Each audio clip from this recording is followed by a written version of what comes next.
एकादशी के दिन अन्न में पाप का निवास बताया जाता है।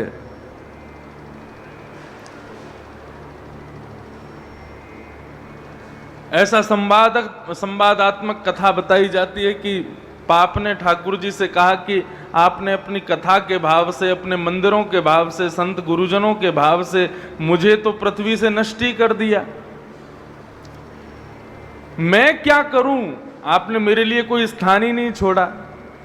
लोग पाप करते ही नहीं है, कथा सुनते हैं, दर्शन करते हैं, तीर्थ यात्रा करते हैं, सत्संग करते हैं, तो इससे इनसे पाप होता ही नहीं है, तो फिर मुझे बनाया ही क्यों आपने? मैं तो कुछ कर ही नहीं पाता हूं। ऐसा कोई मुझे स्थान प्रदान करो जहां पर सावधान ना रहने वाले लोगों को मैं लग जाया करूं। तब भगवान ने एकादशी के दिन अन्न में उसका वास हो, ये उसको प्रदान किया। जाओ, अन्न में तुम निवास करना एकादशी के दिन। उस दिन जो अन्न सेवन करे उसको तुम लग जाना।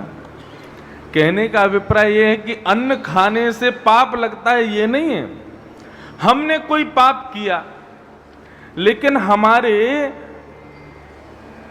तीर्थ यात्रा करने से, भजन के प्रताप से वो पाप हमको नहीं लगा। वो पाप फिर कब का इंतजार करता है? बोले यदि इसने एकादशी के दिन अन्न खाया तो इसके पूर्व के क्रिए हुए पाप सब आकर के उस व्यक्ति को लग जाते हैं। इसलिए एकादशी के दिन वैष्णव भक्त, कृष्ण भक्त, हम सब लोग व्रत करते हैं और अन्न नहीं खाते। लेकिन छोटे बालक, वृद्ध माता पिता आदि, और यदि कोई अस्वस्थ है उसके लिए कोई नियम नहीं है। यदि छोटे बालक हैं, घर में बड़े बूढ़े लोग हैं और अस्वस्थ है कोई, तो उसको यदि रोटी सब्जी खिला दी जाए ठाकुर जी का दर्शन करा करके तो कोई बात नहीं है, लेकिन चावल तो फिर भी नहीं खाने चाहिए। अस्वस्थों को, बुजुर्गों को और बालकों को भी चावल का तो निषेध करना चाहिए एकादशी पर, क्योंकि चावल पूर्ण अन्न माना जाता है। दूसरी बात बंधुओं, एकादशी व्रत हम लोग क्यों करते हैं? ये तो एक पक्ष आप लोगों ने सुना। दूसरा पक्ष ये है, भगवान जब मानव को पृथ्वी पर भेजते हैं तो उसका कितना समय उसको पृथ्वी पर रहना है ये उसका बिल्कुल नियुक्त है। उससे 1 मिनट 1 सेकंड भी ज्यादा वो पृथ्वी पर नहीं रुक पाएगा। हमारा समय घटता कैसे है? हमारी आयु घटती कैसे है? घड़ी की सुई की नोक से हमारी आयु नहीं घटती है।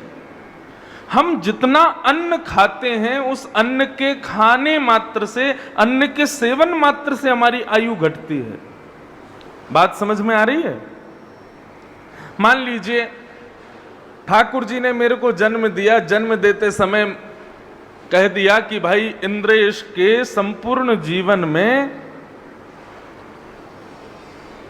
50-51 बोरी भर करके गेहूं, इसके जीवन में ये इतना ही खा पाएगा, उससे ज्यादा नहीं खा पाएगा। अब 50-51 ज्यादा हो जाएं तो पता नहीं मुझे, लेकिन जितने भी दिए हों ठाकुर जी ने, आप लोग केवल बात समझो।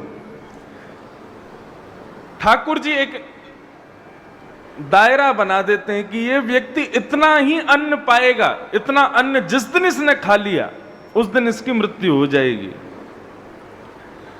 तो व्यक्ति यदि एक दिन अन्न नहीं खाता है, पूरे दिन अन्न का सेवन नहीं करता है, व्रत करता है, तो भगवान के पास में मैसेज पहुंच जाता है, भैया आज इसने अन्न नहीं खाया है। तो ठाकुर जी फिर उस दिन को काउंट नहीं करते, एक दिन और बढ़ा देते हैं आयु में।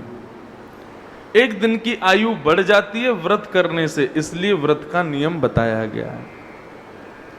माताएं बहनें करवा चौथ के दिन अपने पति की दीर्घायु के लिए व्रत करती हैं। पूरे दिन कुछ नहीं खाती, कुछ नहीं पीती, रात्रि में चंद्रमा को देख करके, अपने पति को देख करके व्रत तोड़ देती हैं। और उसके पीछे कारण क्या बताते हैं? बोले पति की आयु लंबी हो जाए। पति को करवा चौथ के व्रत से कोई 10-5 साल की आयु नहीं मिलती, एक ही दिन की आयु मिलती है बस। एक दिन माताओं ने पूरे दिन कुछ नहीं खाया, तो माताओं की जो एक दिन की आयु थी उन्होंने उसको अपने पति को दे दिया। तो व्रत क्यों किया जाता है? क्योंकि व्रत करने से आयु लंबी होती है। अन्न सेवन ना करने से हमारे जीवन का एक दिन और बढ़ जाता है। इसलिए ये व्रतों के नियम हमारे हिंदू वैदिक सनातन धर्म में, सोमवार का व्रत करो, मंगलवार का व्रत करो, और वो मनोकामना पूरी तो ये व्रत करो, और एकादशी का व्रत करो, जन्माष्टमी का व्रत करो, इसलिए व्रत बताए गए। लेकिन आपको स्पष्ट एक बात कह दूं, श्रीमद् भागवत में प्रहलाद जी महाराज कहते हैं, न दानम न तपो निज्य न शौचम न व्रतानि च प्रीयते मलया भक्त्या हरिरन्य विडंबनम। न दान से, न तप से, न पवित्रता से, न यज्ञ से, और ना ही व्रत से, इनसे आपको सांसारिक कुछ भी मिल जाएगा, लेकिन व्रत करने से भगवान मिलेंगे ये जरूरी नहीं है। 30 दिन के महीने में आप 15 दिन बिना भोजन खाए रहो और आपका उद्देश्य है कि मुझे ठाकुर जी मिल जाएं, व्रत से ठाकुर जी नहीं मिलते। व्रत केवल और केवल हमारे पृथ्वी पर आयु बढ़ाने के लिए ठाकुर जी ने उसको बनाया है, और अन्न ना खाने से हमारे शरीर में पापों का प्रवेश कम होता है, इसलिए व्रत के नियम बताए। तो एकादशी व्रत की महिमा बताई। अच्छा, एक मैं अपने मन के भाव से और बताऊं, जैसे करवा चौथ के दिन पत्नी अपने पति के लिए व्रत करती है, ऐसे ही कृष्ण भक्त, ऐसे ही वृंदावन भक्त, ऐसे ही वैष्णव भक्त अपने लाडले दुलारे प्यारे कन्हैया के लिए एकादशी का व्रत करते हैं। एक पत्नी जैसे पति के लिए करती है, वैसे ही भक्त अपने ठाकुर जी के लिए एकादशी का व्रत करते हैं। ठाकुर जी को कुछ ना कुछ देना चाहिए, लेकिन क्या दें हम? धन यदि दे रहे हो तो धन ठाकुर जी का ही है। तुम 56 भोग दे रहे हो तो 56 भोग देने की सामर्थ्य भी ठाकुर जी ने आपको दी है। ये सारी बहुवस्तु, सारी सांसारिक वस्तु तो ठाकुर जी की कृपा से हमको प्राप्त है।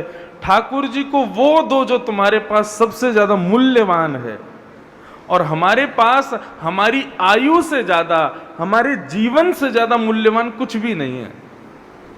इसलिए भक्त क्या करते हैं? एकादशी के दिन व्रत करके अपनी एक दिन की आयु को अपने कन्हैया को दे देते हैं। हे नाथ, हमारी आयु को आप स्वीकार करो। एकादशी के अनंत भाव हैं। भगवान को प्रिय है वो जो एकादशी का व्रत करता है। एकादशी व्रत की महिमा बताई गई, और एकादशी व्रत की महिमा बताते हुए फिर यहाँ पर ब्रजमंडल में जागरण हुआ, आदि आदि वो सब कथाएं बता करके रास पंचाध्याय को प्रारंभ किया। अब बंधुओं बहुत सावधानी से बैठिएगा, ये रास पंचाध्याय की कथा है, अच्छे अच्छों को समझ में नहीं आती है। इसलिए यदि इस रास की कथा में प्रवेश करना है तो अब गोपी भाव धारण करके हम वृंदावन में बैठे हैं, हम भी ठाकुर जी की लीला में प्रवेश करें, हमको भी ये प्रवेश प्राप्त हो, इस भाव से कथा सुनिएगा, एक एक शब्द ध्यान से सुनिएगा। श्री सुखदेव